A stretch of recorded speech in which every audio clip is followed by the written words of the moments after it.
Kelechi thrashed in the river, his screams swallowed by the roaring current. The once gentle Omuala now raged, pulling him under with invisible hands. Villagers lined the muddy banks, shouting prayers into the wind, too afraid to step forward. His arms flailed desperately, his mouth gulping more water than air. The river was stronger, deeper, alive. The sacrifice. Maman Jadika cried, her voice cracking like dry firewood. Bring the sacrifice. Two young boys sprinted toward her with trembling hands, carrying a bottle of bright orange Fanta and 3 raw eggs cradled in a calabash. But was it already too late? Long before he ever set foot in Ezyama, Kelechi was known across Amadi village as the boy who laughed at the gods. As a child, while others knelt before the sacred Iroko tree to offer kola nuts and prayers, Kelechi would stand at the edge of the gathering, smirking. He saw no spirits. He heard no ancestral whispers. To him, the world was simple. What the eyes could not see, the heart had no business believing. Look at them, he once told his friend Obi, pointing at the elders bowing low to a shrine carved from old wood, mumbling at empty air, begging favors from stones. Obi had frowned. Careful, Kelechi. The spirits hear every thigh. Kelechi only laughed harder. By the time he was a young man, his disbelief had hardened into scorn. Whenever there was a festival, he would attend only for the food and the dancing girls, ignoring the solemn rites that honored the river, the earth, and the sky. Superstition keeps a man weak, he would say, loud enough for even the elders to hear. If there are spirits, let them strike me now. Once, during the festival of the new yams, Kelechi had even tipped over a sacred offering bowl, scattering roasted yams and palm oil into the dust. Waste of good food, he had muttered, while the villagers gasped. But nothing happened. The sky did not fall. The earth did not crack open. Kelechi remained untouched. And so, his arrogance grew. When the drought came to Amadi, and the crops withered, the people said it was the gods' displeasure. They fasted, prayed, and poured libations. Kelechi packed his few belongings into a dusty knapsack and said, "Let them pray. I will find a village that respects hard work, not ghost stories." And with that, he left. He never once looked back. After days of walking under the brutal sun, surviving on roasted groundnuts and the occasional rainwater he caught in cupped leaves, Kelechi stumbled into a valley painted with green. Ezyama. The village seemed to glow under the afternoon light. Thatched roofs crowned neat mud houses, children ran laughing along dusty paths, and farmers tended vast fields of yam and cassava that stretched as far as the eye could see. At the entrance stood a carved wooden sign, "Welcome to Ezyama, land of the living waters." An old man sat beneath a great Udala tree, whittling a piece of wood. He looked up and smiled a gap-toothed smile. "Newcomer," he rasped, "the river watches you." Kelechi gave a polite nod, suppressing a smirk. More village superstitions, he thought. Still, hunger gnawed at his belly and thirst burned his throat. He needed their hospitality. The villagers welcomed him warmly, giving him a place to sleep in the communal hall and offering him work on their fertile farms. As he feasted that night on pounded yam and vegetable soup, Kelechi thought to himself, maybe hard work does pay better than prayers after all. Little did he know that the river was already watching. The next day, after a long morning helping in the cassava fields, Kelechi was introduced to Maman Jadika. She was wiry, her skin weathered by decades under the sun, but her back was straight and her gaze sharp as a hawk's. She beckoned him to sit by a fire where she stirred a pot of bubbling ogbono soup. "You have strong hands," she said, studying him. "Hard work never killed a man," Kelechi replied with a grin. Maman Jadika nodded, but her face grew serious. She pointed to the river that sparkled in the distance like a silver ribbon. "That river is Omuala," she said. "She is mother and judge. She feeds us when we honor her, and punishes us when we forget our place." Kelechi stifled a laugh. "A river? Punish a man? Do not mock what you do not understand," Maman Jadika said sharply, her ladle pausing mid-stir. "Even we, the children of Ezyama, approach her with gifts and prayers. For strangers like you, The river demands an offering, a bottle of Fanta and 3 raw eggs. Only then will she welcome you. Kelechi shifted uncomfortably but masked it with bravado. And if a man does not offer? Maman Jadika's eyes darkened. Then he swims at his own peril. The old woman turned back to her pot, humming a tune that seemed older than time itself. The afternoon sun scorched the earth, and sweat soaked Kelechi's tunic. The river glistened invitingly, the water clear and cool, a mirror to the endless sky. As he worked alongside other villagers, he caught glimpses of children laughing and splashing in the shallows. The river called to him, sweet and seductive. When the day's work ended, the villagers dispersed, retreating to the shade of their homes. But Kelechi's feet carried him toward the river. He stood at the bank, staring at the rippling water. A bottle of Fanta and 3 eggs, he muttered, shaking his head. For what? Water is water. His pride fled. He would not bow to invisible forces. He would not humble himself before a river. With a triumphant shout, he stripped off his shirt and waded into the cool embrace of Omuala. For a moment, it was bliss. The water slid over his skin like silk. He dove, kicking strongly, slicing through the current. He laughed aloud, daring the river to touch him. Then, a chill. The river's temperature dropped abruptly. The water thickened around him.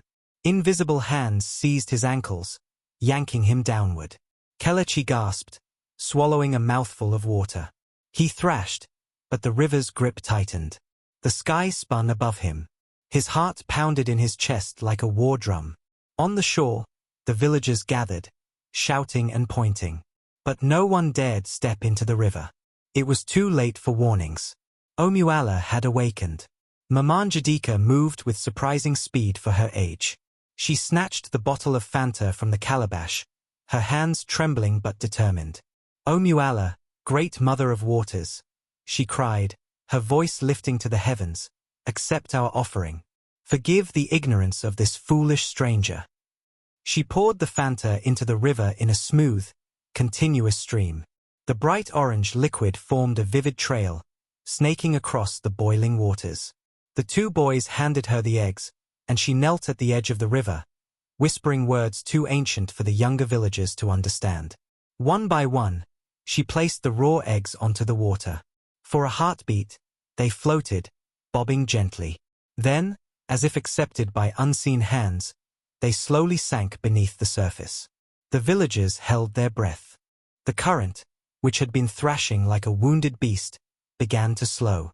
The water shifted from black to clear. A soft breeze rustled the trees. And then, Kelechi surfaced. Coughing, gasping, eyes wide with terror, he floated like driftwood. 2 brave young men waded in cautiously and dragged him to shore. He lay sprawled on the mud, shivering, coughing up river water, his chest heaving. Around him, the villagers muttered prayers of thanks. Maman Jadika knelt beside him and whispered, "You have been given a second chance. Do not waste it." As Kelechi had struggled under the surface, the river had shown him visions, fleeting and terrible. He saw himself as a boy, laughing at the shrine. He saw the withered fields of Amadi, the hunger in the eyes of the children he had abandoned. He saw an old woman's tear-streaked face, mouthing prayers he had once mocked. And finally, he saw a woman of water and light, her gaze both sorrowful and fierce, reaching out to him. "Respect," she had whispered. When Kelechi regained consciousness on the shore, he remembered every image, every word. A great weight pressed upon his heart. That night, feverish and weak, Kelechi tossed and turned in restless sleep. In his dream, he stood once again by the river. The moon cast a silver path across the water. From the depths, she rose, Omuala herself, clothed in mist and stars. Her hair floated like reeds, her skin shimmered like flowing water.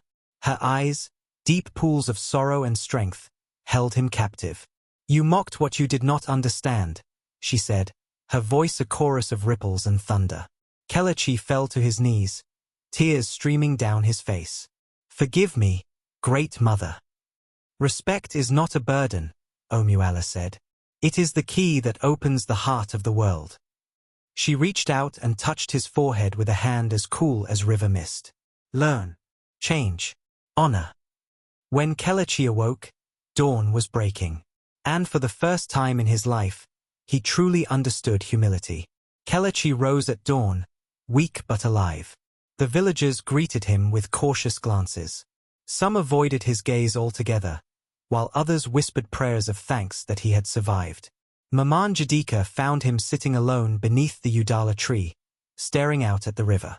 "You have been given what few receive," she said, handing him a bowl of pepper soup. "A second chance." Kelechi nodded solemnly. He could not yet find the words to express the storm inside him. That day, he went from house to house, offering apologies. To the old men whose shrines he had mocked. To the women who had warned him. To the children who had watched him drown with wide, frightened eyes. Some forgave him with tears. Others needed time. But Kelechi was patient. He joined the morning prayers, kneeling beside the elders. He helped repair the communal hall, singing the old songs with the men as they worked. He fetched water for the women, bearing heavy calabashes without complaint. Slowly, the walls of mistrust crumbled. As the rainy season approached, the village prepared for the Festival of Waters, the most sacred event of the year. The river would be honored with offerings, songs, and dances to ensure her blessings for the seasons to come. This year, by the Council of Elders, it was Kelechi who was chosen to lead the first offering. When Elder Hugo announced it, the village buzzed with excitement and some doubt. Could the man who once defied Omuala now stand as her servant? Kelechi felt the weight of the task. Night after night, he sat by the river, whispering prayers, listening to the music of the flowing water, feeling the rhythm of life it carried. He carved a new offering bowl himself, a beautiful vessel adorned with images of fish, birds, and waves. He selected the finest bottle of Fanta and the freshest eggs, gifts as pure as he could offer. The day dawned bright and clear. The villagers gathered by the riverbank, dressed in brilliant colors, wrappers of deep indigo, headscarves of fiery red, beads that caught the morning sun. Drums pounded, feet stomped, voices rose in song. Kelechi, wearing a simple white tunic, approached the water's edge, carrying the offering bowl with reverent hands. He knelt. He poured the Fanta, the liquid forming a golden path across the surface. He placed the 3 eggs gently onto the water. They bobbed and floated, accepted by Omuala. Then he raised his voice, strong and clear. "Omuala, Mother of Life, we thank you. We honor you. May your waters nourish us. May we walk always with humility and reverence." A breeze stirred, lifting the songs higher. The river shimmered as if smiling. The villagers erupted in joyous dancing, drums echoing through the hills. In that moment, Kelechi felt something inside him, a quiet peace he had never known. He had not just earned forgiveness. He had found belonging. Seasons passed, and Kelechi became a pillar of Ezyama. He taught the children the songs and stories of the river. He sat with the elders, learning the old wisdoms and adding his own. He built small shrines along the river's winding paths, places where travelers and villagers alike could pause to give thanks. And every year, during the Festival of Waters, it was Kelechi who led the first dance, his voice rising like a prayer over the village he now called home. When visitors from distant lands asked about the strength of Ezyama, the villagers would smile and say, "Our river chooses her own." And at the heart of it all stood Kelechi, the skeptic who had become a true son of the waters. Moral lesson. True strength is found not in pride, but in humility. Honor the unseen, respect the traditions of those who came before, and the river of life will carry you to peace.